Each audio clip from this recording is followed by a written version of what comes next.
okay?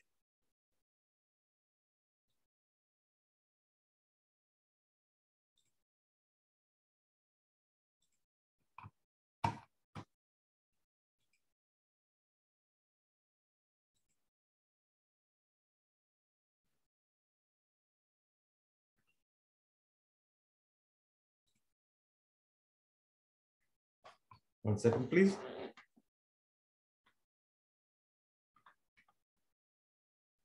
Also, I apologize for being in the meeting this way, just because our area, like with all the classrooms where we usually work on my program, is under construction.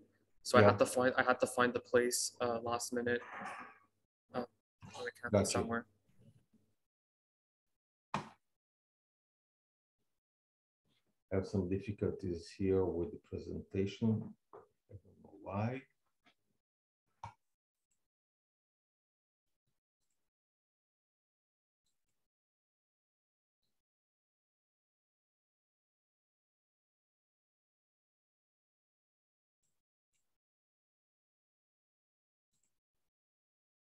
Can you see my presentation now?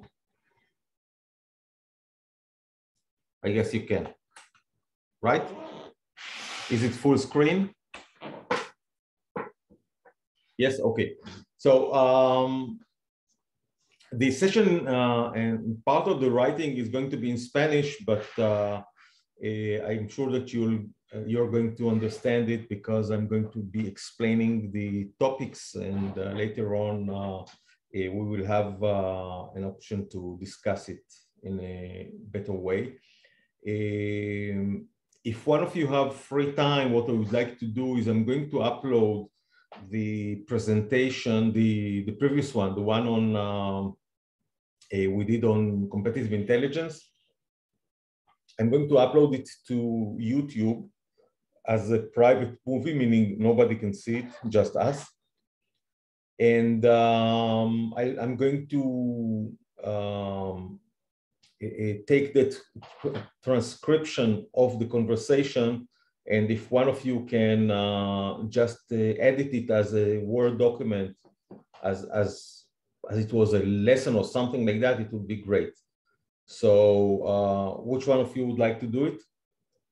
I have a quick question. Sure. So this is not going to be published for anyone to see, because if so, could we turn our cameras off if we don't want to be on the internet? Yes, you can. Okay, thanks. Okay.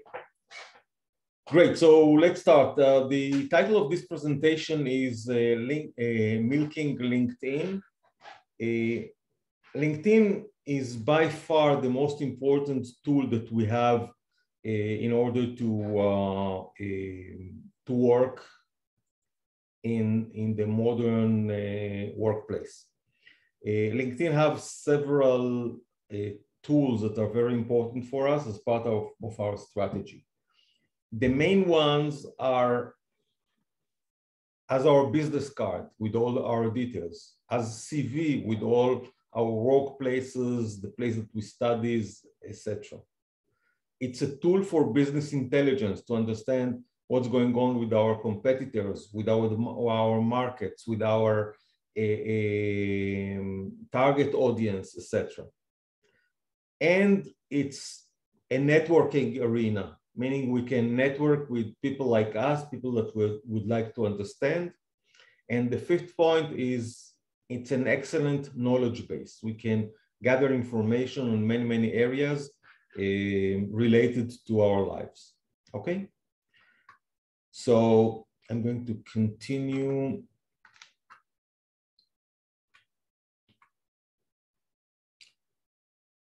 We have here some basic information about LinkedIn. I'm just going to go on some of the main points. About 750 million persons are today in LinkedIn, much more than what's written here. That was 2 years ago. Most of the college degree owners from the US are present over there. And I think that most of the executives worldwide are there. In Israel, for example, almost anyone except the ones that are in let's say, confidential positions have a LinkedIn profile. Not all of them have a good one. So in this session, I'm going to speak with you, how can we make our profile much better and how can you use these profiles for your benefits. In job search, LinkedIn is again by far leading the rest of the competitions like social referrals, like a job portal, etc. Usually when a recruiter is looking for someone, his first place that he'll go by default is to your LinkedIn profile. It's more than that. When I'm receiving a CV from someone, a written one, what I'll do, I'm going to Google his name or place his name into the search engine of LinkedIn and look for him over there. Why? Because LinkedIn is considered much more accurate than the typical CV. And why is that? Because if I'm sending one of you, for example, my CV, and it's for your eyes only, I can write over there that I was, I don't know, the CEO of JP Morgan. But when my friends will see it as it published in LinkedIn, they know that I wasn't even working for JP Morgan. So why should I have a title like that? Of course, this is an exaggeration, but people are tending to exaggerate a lot in their CV. So if you want to have a reliable source, use LinkedIn instead of the typical CV that we have. I'm recommending anyone that is working in LinkedIn to do much more than just to have his profile like a dead profile. And what I'm saying usually in my lectures is updating our LinkedIn profile is a strategic and continuous task that we have. Strategic because it's part of our strategy to identify our career path.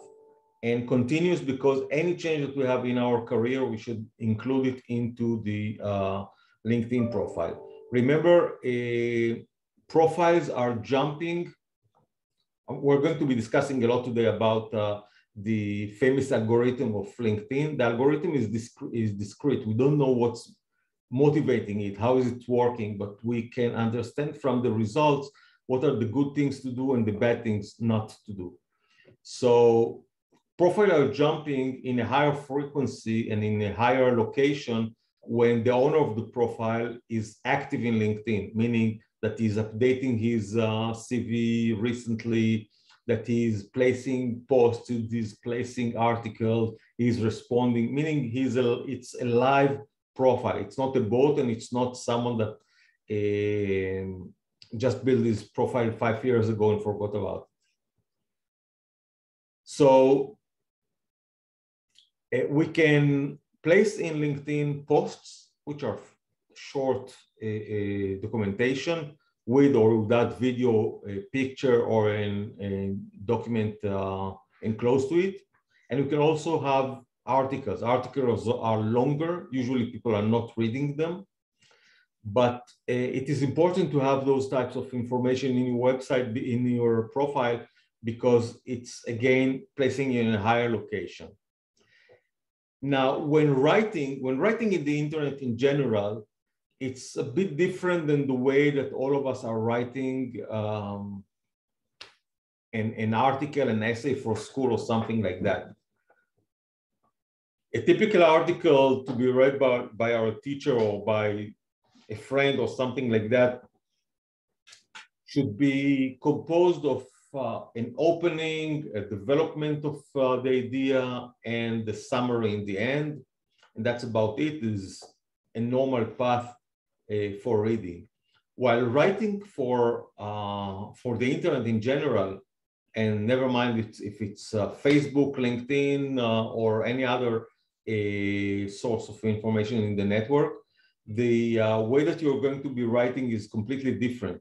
You have to think keywords, meaning before writing an article on, I don't know, feeding cows, I should go and do research about keywords regarding to feeding cows I'm going to place like a magazine or a list of those keywords in the side and include all those keywords in my text and then build sentences around it. So it's completely different from what you know.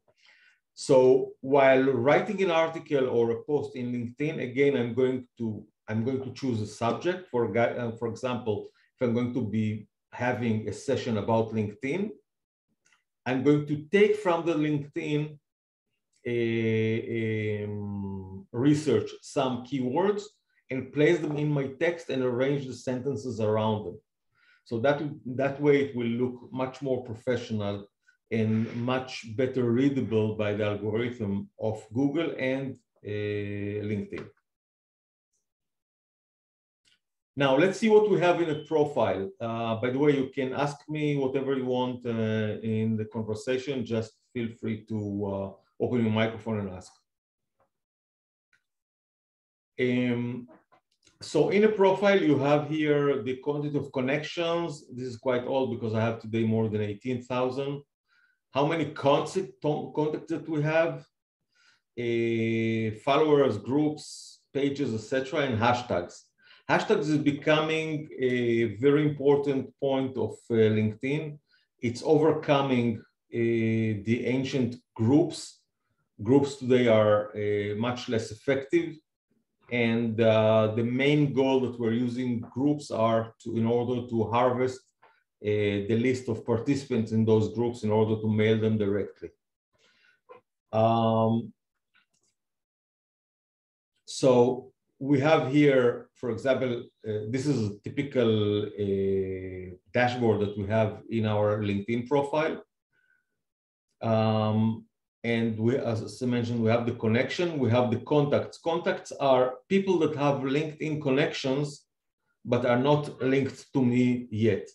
Meaning I can take a connection, a contact, meaning someone that he's in my email list or in my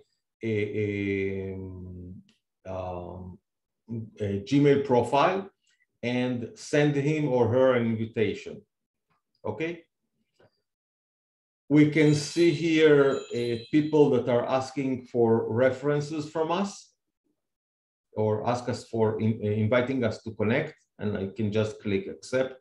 Usually I'm accepting all of them except the one that are, in my case, the one that are coming from countries such as Iran, Pakistan, Afghanistan, because I understand that those are not going to be speaking business with me.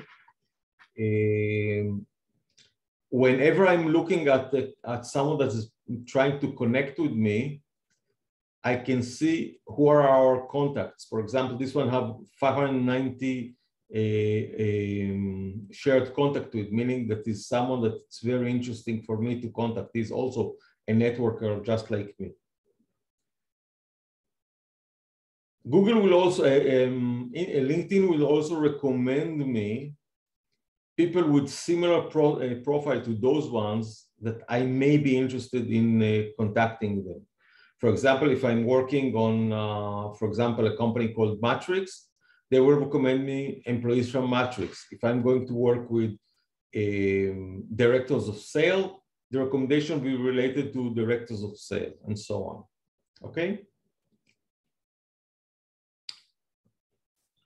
The search engine of LinkedIn is very efficient, but it has its own limitations.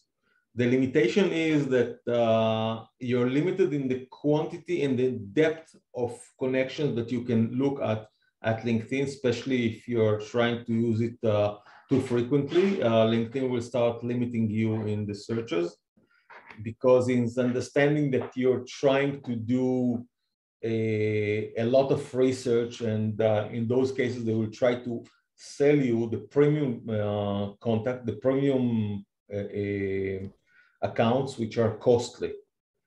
So you may see, for example, if you're looking for someone in, again, let's say JP Morgan in Israel, they will give you the names of the first 5 or 10 person, but later on they'll start writing something like George J or John D instead of the full name. So you will not be able to get it from the LinkedIn directly. In those cases, what we're going to do, we're going to take the details that we have and we are going to place them in Google, and Google will reveal the full name.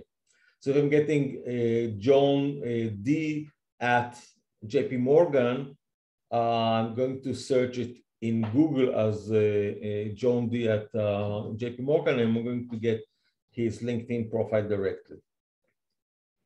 So as I mentioned, we can do some focalized searches here. And for example, I can look for VP sales in Israel.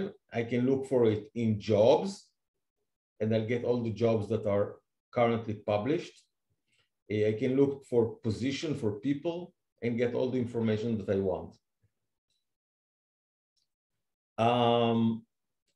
If I'm seeking a job in LinkedIn and I'm using this one, for example, I'd like to be VP sales in Ceragon, I can see when was it published, how many people saw this ad, and how many applicants.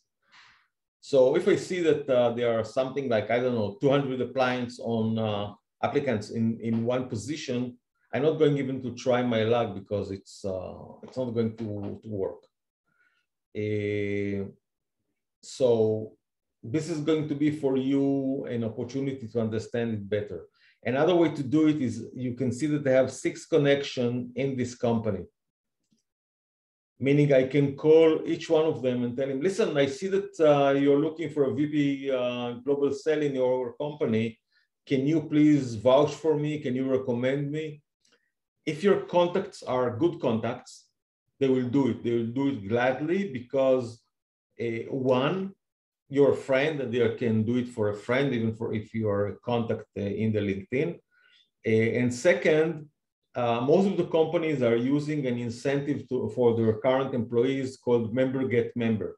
Meaning if I recommend Sam to work in the company and Sam is accepted, I'm going to get a 1,000 shekel bonus to my salary, which is nice. So those guys really will have an incentive to connect you.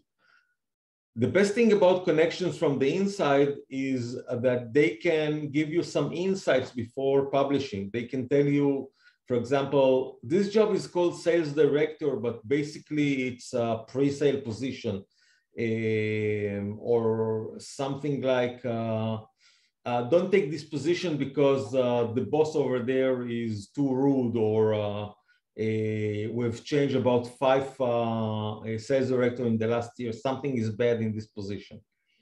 They can also connect you not only to the HR guy, but directly to the future boss.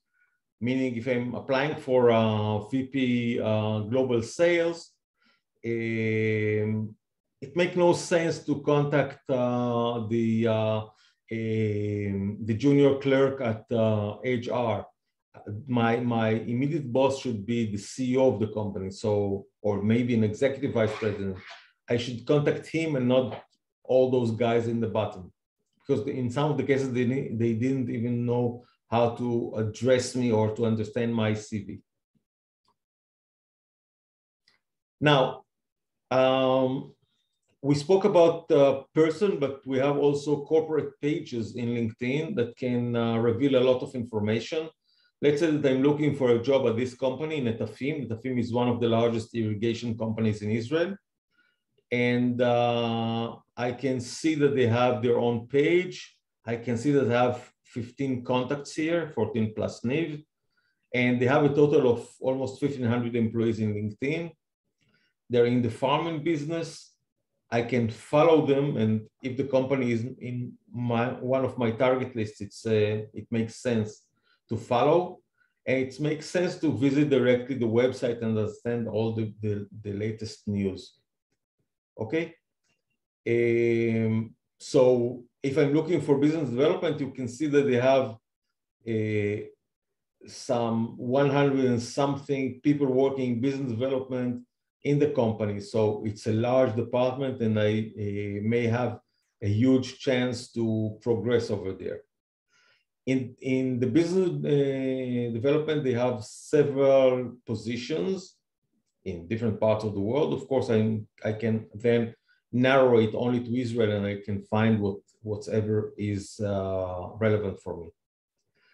Those contacts that I have, I can see them in my internal network, and I can also see some of the competition. Rivolis is the competition of Netafim. Okay, so look how many information you can gather from just from looking at basic dashboard of a company. Some best practices and lousy practices on using LinkedIn. I'm not going to go too deep in it, but in general, if you're seeking to send mass information for people, it seems like a spam and people will not respect you and not relate to you directly. But if you're customizing your approach, meaning using the name of the person and the company, the retention rate and the response rate is much higher. The regularity of posting information, posts and LinkedIn is important because most of your followers will neglect you on the first and the second, even in the third interaction with them. But if you're posting, let's say, every other day, they will start listening to you. If you're consistent with your ideas, with your hobbies, with your interests, they will follow you all the time. And remember, LinkedIn is not TikTok. Nobody's looking for a short videos of my cat or my new tattoos. They're interested in getting information, and information is king. People are seeking to gain knowledge in a very fast and accurate way. Try to position yourself as professionals and not as someone that's just trying to spam and sale all the time. The sales approach can be after several interactions. Let's say you're doing 4, 5, 6 interactions with the company or with someone, then bang, place a sales argument, a sales pitch, and then continue with several more real content for him, valuable content. Once you're bringing value to someone, he's converting into your loyal follower. A loyal follower is more likely to become a loyal customer as well. This is the main dashboard of my page. I think it's quite old, but never mind. In my case, since I'm in sales all my life, I'm publishing all the information that I can.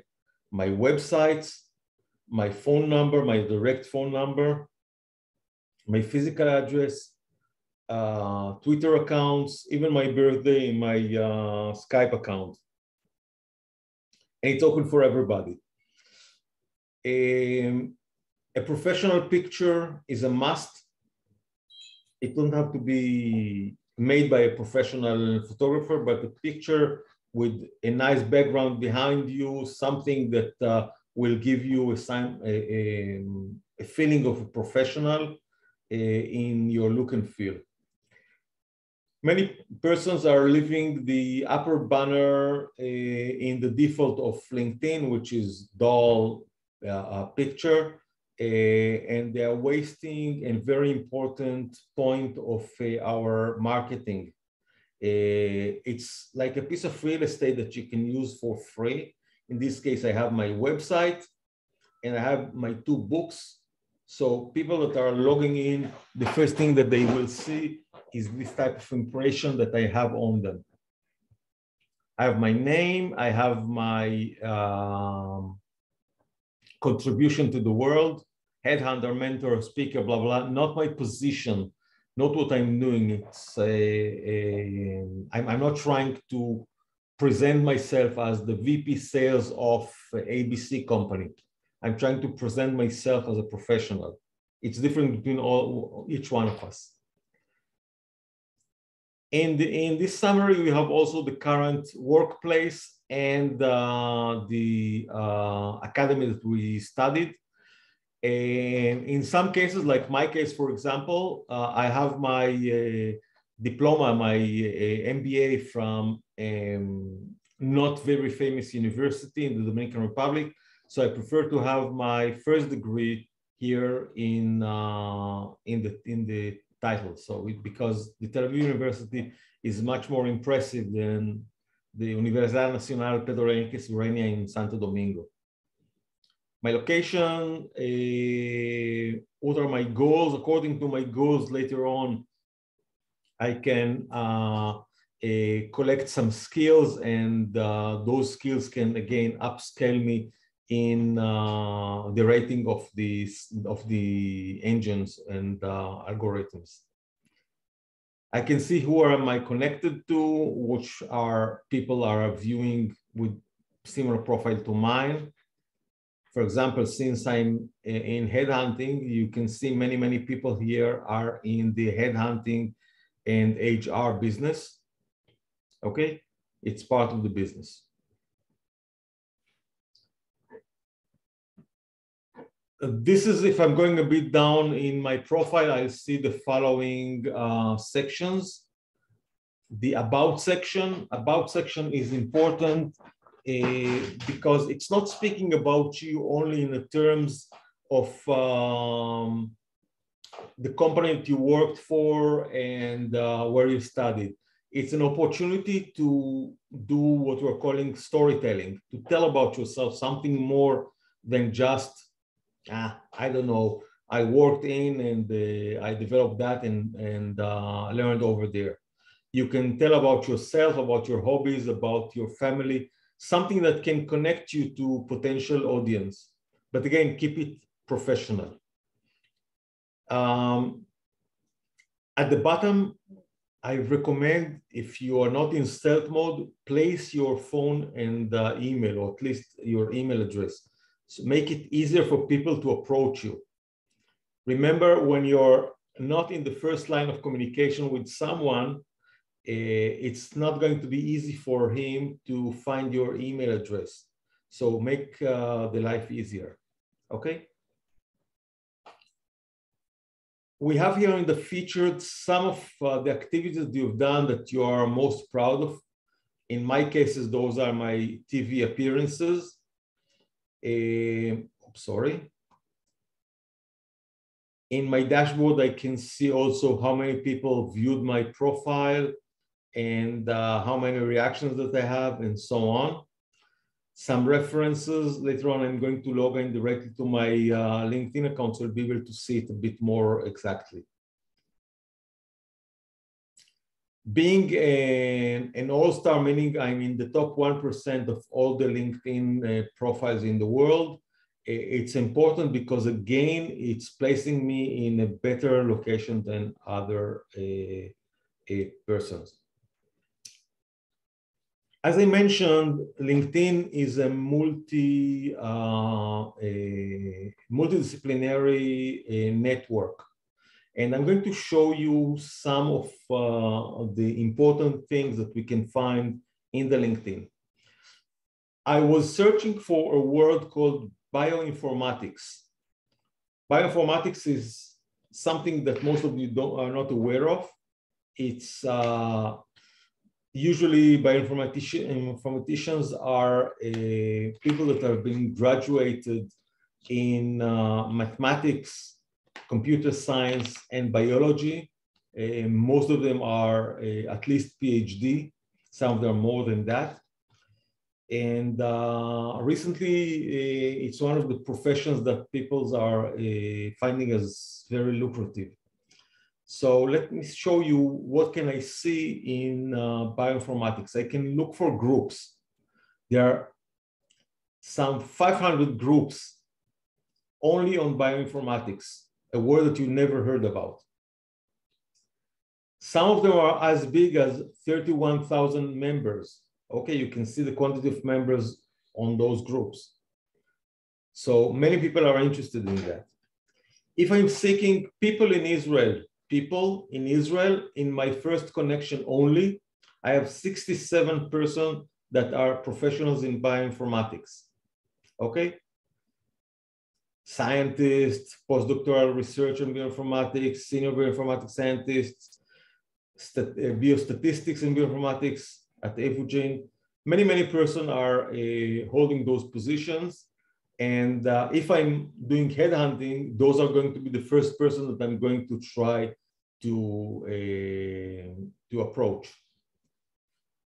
Let's see if there are positions, again, jobs, bioinformatics jobs in Israel. And we have 11 positions: backend data engineer, system biology researcher, data scientist, and so on. So it's very easy for me, if I'm seeking for a job as a bioinformatics in Israel, to find it from here. I can also identify companies that have the name bioinformatics in their names or in the profiles. And as you can see, there are something like 2,000 companies like that. So it's an excellent way to find all those prospects. Now, when you're getting a high level in LinkedIn and you can position yourself as professional, I recommend you to do your social selling dashboard, what LinkedIn is calling SSI, Social Selling Index, which is analyzing your profile by the way it's been filled, the way it's been written, the people that are interacting with you in all those aspects. So in my case, I'm the top 1% in the industry and top 2% in all over the network. My rank is 87 out of 100. I guess it's different now. And once you'll do some changes, some alteration with your profile, you're going to gain a higher level. And again, that's going to place you above your competitors, okay? So how your professional brand is positioned, do I find the correct person? How do I engage with insights? And how do I build my relationship with people, okay? You can see how is my skills going up. For example, in this case, that was a month that I said, okay, I have to improve my skill, my index. So I started at around 70 and finished almost at 80. So it's a nice improvement, 10% improvement in my skills.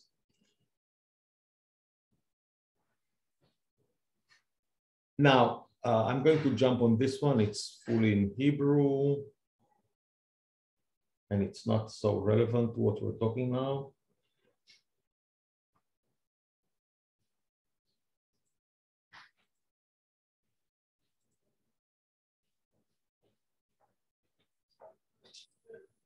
Okay, questions, ladies and gentlemen?